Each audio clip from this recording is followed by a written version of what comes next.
বিসমিল্লাহির রহমানির রহিম। Hello my lovely viewers, আসসালামু আলাইকুম। আপনারা সবাই কেমন আছেন? আশা করি ভালো। আজকে আরেকটি নতুন ব্লগ শেয়ার করছি আপনাদের সাথে। আজকে আমরা দুপুরে মা মেয়ে মিলে বিরিয়ানি রান্না করে খেয়ে নিচ্ছি। আজকে বিফ বিরিয়ানি রান্না করেছি। তো আমার মেয়ের খুবই পছন্দ বিরিয়ানি, গোশত খুব পছন্দ করে, তাই আজকে ওকে বিরিয়ানি রান্না করে দিলাম দুপুরবেলা।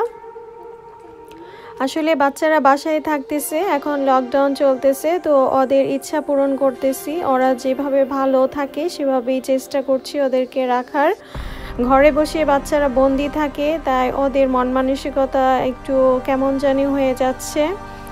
তো ওদের ইচ্ছা পূরণ করতেই আজকে রান্না করে নিলাম বিফ বিরিয়ানি প্যাকেটের মশলায়। তো চলুন, এই তো মা মেয়ে মিলে খাচ্ছি। প্রথমে আপনাদেরকে দেখিয়ে দিচ্ছি আমরা খাবারটা খাচ্ছি। এখন কিভাবে এটা রান্না করলাম সেই প্রসেসিংটাও আপনাদেরকে দেখিয়ে দিব।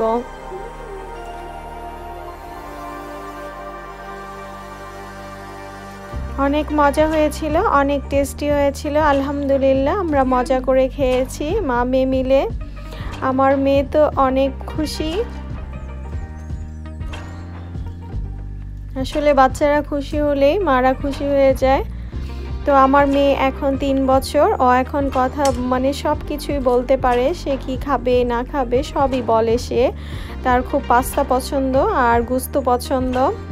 ও গরু মাংস হলে বেশি পছন্দ করে খাবার খেতে। তো চলুন এখন রান্নার প্রস্তুতটা আপনাদেরকে দেখিয়ে দেই।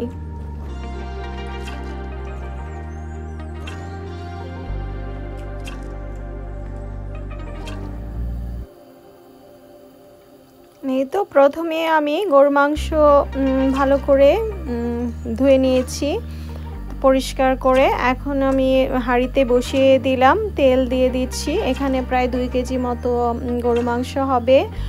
আর এই তো এখন মশলা সব একে একে দিয়ে দিব। আদা রসুন দিয়ে দিচ্ছি। এটা দই, টক দই, সেটা আমি ফ্রোজেন করে রেখেছিলাম, সেটা দিলাম। এখন পেঁয়াজ দিয়ে দিচ্ছি। এই তো এখন মশলা দিয়ে দিব, জিরা, ধনিয়া আর মরিচ দিব। পরিমাপ মতো সব কিছু দিয়ে নিচ্ছি। এখন ভালো করে নাড়াচাড়া দিয়ে নিব মশলার সাথে, যেন মিশে যায় সব কিছু ভালো করে। বিরিয়ানি সবাই রান্না করতে পারে, তবে প্যাকেটের মশলায় জলদি করা যায়, তাড়াতাড়ি হয়ে যায়। বাচ্চাদের বাচ্চার মারা যারা আছে তারা প্যাকেটের মশলায় রান্না করলে মনে হয় তাড়াতাড়ি হয়।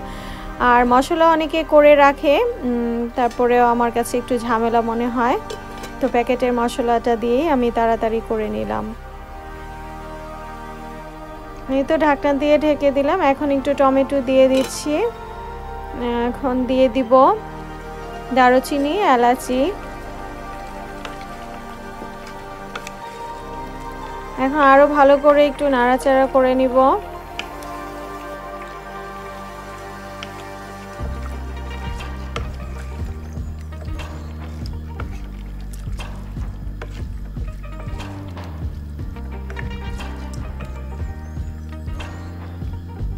আসলে লকডাউনে ঘরে বসে থেকে আমরা মোটা হয়ে যাচ্ছি আর অসুস্থ হয়ে যাচ্ছি, কারণ আমরা বাহিরে বের হইতে পারতেছি না, একটু হাঁটতেও পারতেছি না। ঘরে খাওয়া দাওয়া করা ছাড়া আর কোনো কাজও নাই, নামাজ পড়া। এই তো এখন এই মাংসতে বলক চলে এসেছে। ভালো করে একটু নাড়াচাড়া করে দিলাম। এখন একটু ঢাকনা দিয়ে ঢেকে দিব। সবাই আমাদের জন্য দোয়া করবেন, কারণ লন্ডনের অবস্থা খুবই খারাপ। এই তো এখন কাঁচামরিচ দিয়ে দিলাম গোশততে।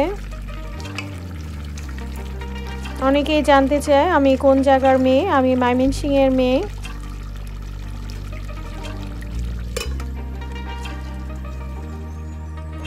এই তো গোশতটা প্রায় হয়ে আসছে।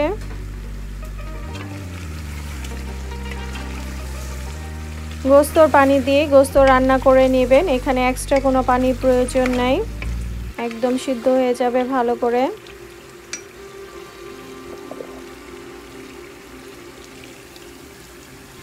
তো গোস্ত রান্না হয়ে গেল, পাশে আমি বেরেস্তা করে নিচ্ছি পেঁয়াজ। এখন আরেকটা হাঁড়ি বসিয়ে দিলাম, সাইডে আমি গোস্তটা রেখে দিয়েছি অন্য চুলায়।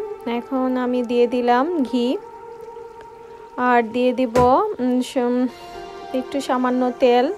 ঘি আর তেল মিক্সড করে আমি রান্না করব।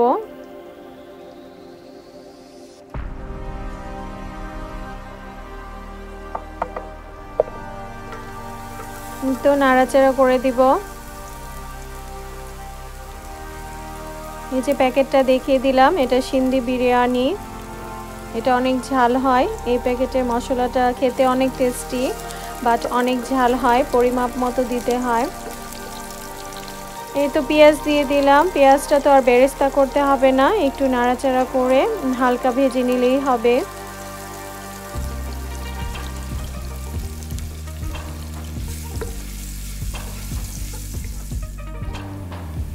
একটু লবণ দিয়ে দিলাম।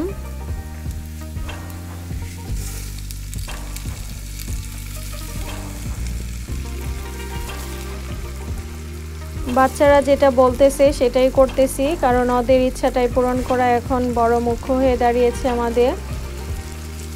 ঘরে বসে থেকে আর কি করব, ওদের কথা শুনতেছি আর কাজ করতেছি,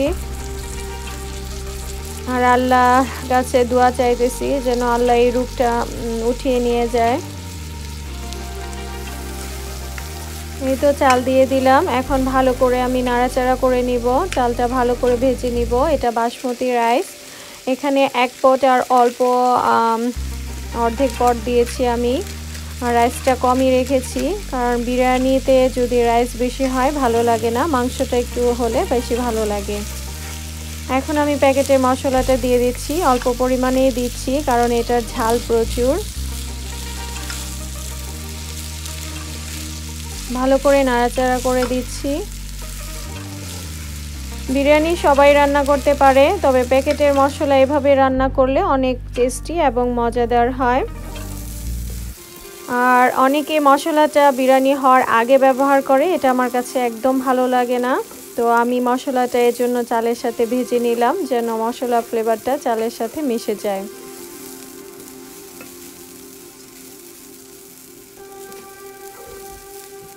এই তো ভাজা ভাজা হয়ে গেছে, দেখতে পাচ্ছেন ঝরঝরে হয়ে গেছে। এখন আমি মাংসটা এখানে ঢেলে দিব।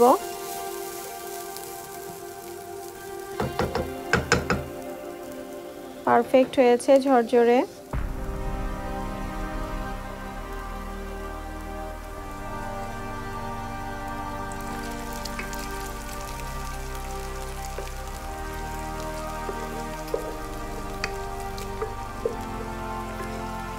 এই তো মাংসটা এখন ঢেলে দিলাম।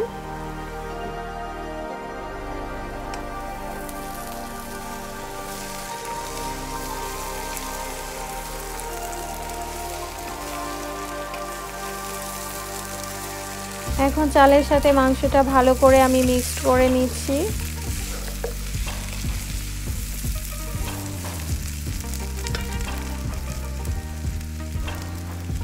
দেখতেই পাচ্ছেন গোস্তটা অনেক বেশি ছিল আর চাল একদম কম নিয়েছিলাম, তাই খেতে অনেক টেস্টি হয়েছে। এখন গরম পানি দিয়ে দিব আমি পরিমাপ মতো।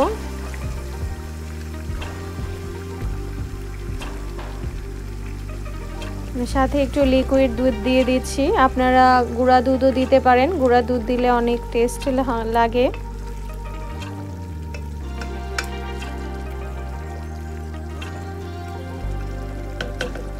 এই তো নাড়াচাড়া করে এখন দমে বসিয়ে দিব, তাহলেই হয়ে যাবে আমাদের বিফ বিরিয়ানি।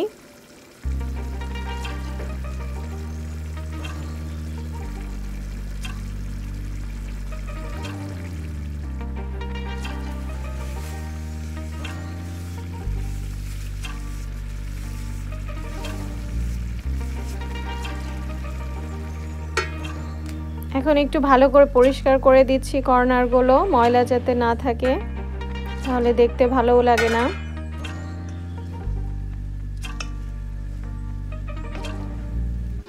বাস রেডি। একটু নাড়াচাড়া করে নিচ্ছি।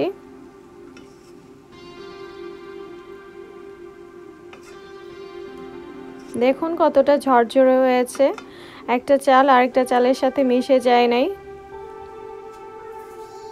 পারফেক্ট হয়েছে।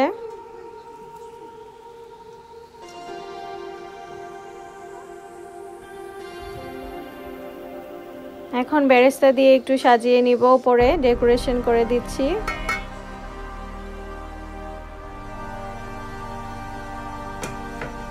এই তো দেখতে ইয়ামি লাগছে, তাই না?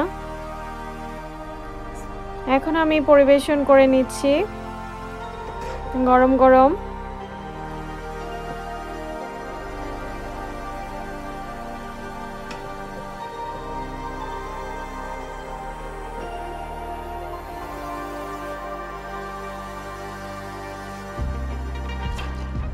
বড়রা ছোটরা সবাই খুব পছন্দ করে এই বিরিয়ানি। আপনারা বাড়িতে বানিয়ে খাবেন।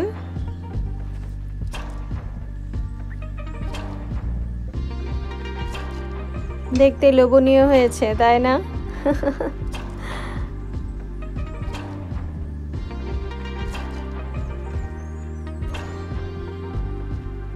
আসলে মাশাআল্লাহ অনেক খেতে মজা হয়েছিল, টেস্টি হয়েছিল। লকডাউনে ঘরে বসে আমরা ভালো ভালো খাবার খেতে পাচ্ছি, এটাই তো আল্লাহর কাছে শুকরিয়া। আমরা যে বেঁচে আছি সেটাই আল্লাহর কাছে কোটি কোটি শুকরিয়া। খাওয়া তো আছেই, সে খাচ্ছে, তার খুব পছন্দ হয়েছে খাবার। আমাকে বলছে মাম্মি ইয়ামি। তো আপনারা আমাদের জন্য দোয়া করবেন আর বাড়িতে বানিয়ে খাবেন। যারা আমার চ্যানেলটাতে নতুন তারা অবশ্যই সাবস্ক্রাইব করবেন, আর যারা সাবস্ক্রাইব করেছেন তাদেরকে অসংখ্য ধন্যবাদ। আমার মেয়েটার জন্য দোয়া করবেন। তো ভালো থাকেন সবাই, আল্লাহ হাফেজ।